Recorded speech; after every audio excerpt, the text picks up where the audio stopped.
Hola, hola, bienvenidos y bienvenidas a este episodio donde vamos a conversar, a conversar sin tanta rigidez sobre las ideas que atraviesan nuestra vida diaria. Aunque a veces no nos damos cuenta, el poder, la subalternidad, la ideología, el territorio y sobre todo nuestra capacidad de imaginar otros mundos posibles. Hoy nos acompañan autores y autoras que quizás ya conoces o tal vez no, pero que seguro te van a dejar pensando. Autores como Rich Mill, Bonaventura de Sousa, Santos, Yala Tsukidi, Miguel Gil, Aida, Escriba, entre otros. No te preocupes, no vamos a hacer esto pesado, vamos a ir tejiendo ideas, conectándolas con ejemplos y dejando que resuene contigo. Sin más preámbulos, entremos en materia. Claro que sí, queridos oyentes. Empezamos este podcast con alguien que nos invita a mirar el mundo de otra manera, Ray Mills, y su famosa imaginación sociológica, que es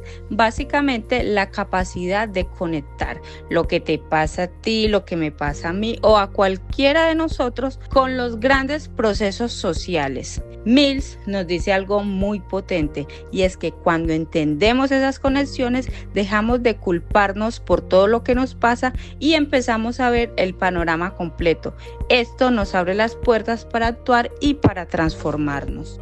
Luego aparece Bonaventura de Sousa Santos, quien nos da un pequeño jalón de orejas y nos dice que como humanidad nos falta imaginación, porque ya no queremos pensar en alternativas. Estamos atrapados en una burbuja creyendo que las cosas ya están hechas, que las cosas ya son así y que ya no hay nada más que hacer. Luego entra en escena Miguel Gil, quien nos recuerda que la ideología, que es eso que a veces sentimos como muy lejano, está muy presente en la forma como pensamos y cómo justificamos las cosas. Los intelectuales, los medios, inclusive el Estado, todos participan en la construcción de lo que hoy entendemos como algo normal.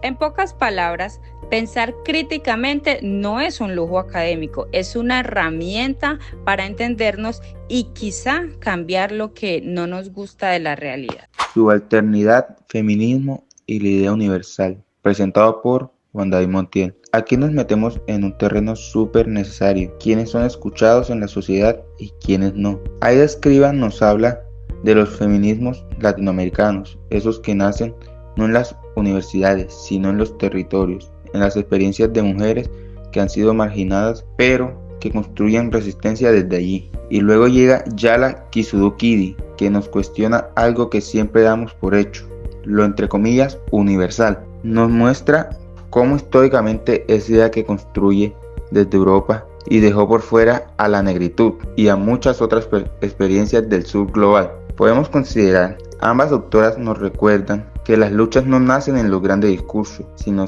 en las experiencias de quienes han sido silenciados, y que justamente desde allí se puede reinventar lo universal, el poder que habita todo. Aquí entramos en un terreno donde todos y todas estamos metidos, el poder. A veces lo imaginamos como algo grande y lejano, pero Prokop nos explica que el poder vive en lo cotidiano, en cómo hablamos, cómo decidimos, cómo nos relacionamos. Y cuando hablamos del Estado, ahí sí que el poder se vuelve más complejo. Florence nos dice que el derecho, ese que supuestamente protege a todos por igual, funciona también como herramientas del Estado para mantener cierto orden y ciertas desigualdades. Luego Londoño nos recuerda algo incómodo, la independencia. En Colombia y en muchos otros lugares no cumplió sus promesas, seguimos arrastrando jerarquías coloniales, formas de exclusión y desigualdades profundas. Para finalizar, hablar de poder no es solo hablar de dominación, es hablar también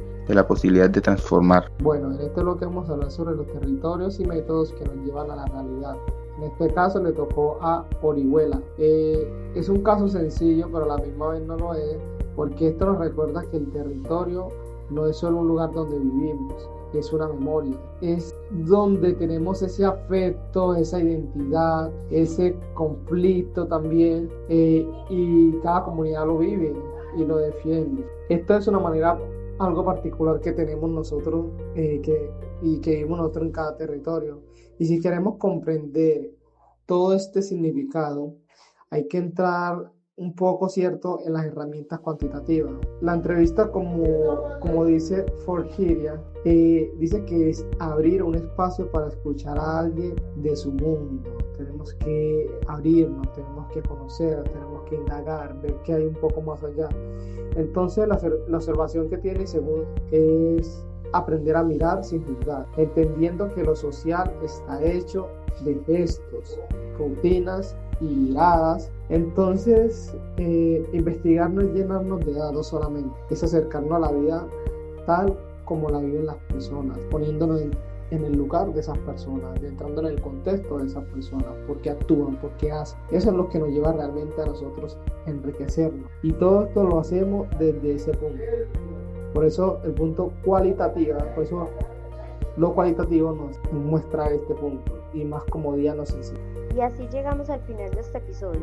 Hoy no queríamos darte respuestas cerradas, sino abrir preguntas, conectar ideas y quizás despertar esa imaginación sociológica que Mills tanto defendía, porque al final los textos no solo son teorías, son ventanas para pensar quiénes somos, qué mundo habitamos y qué mundo podríamos construir. Gracias por escucharnos. Nos encontramos en el próximo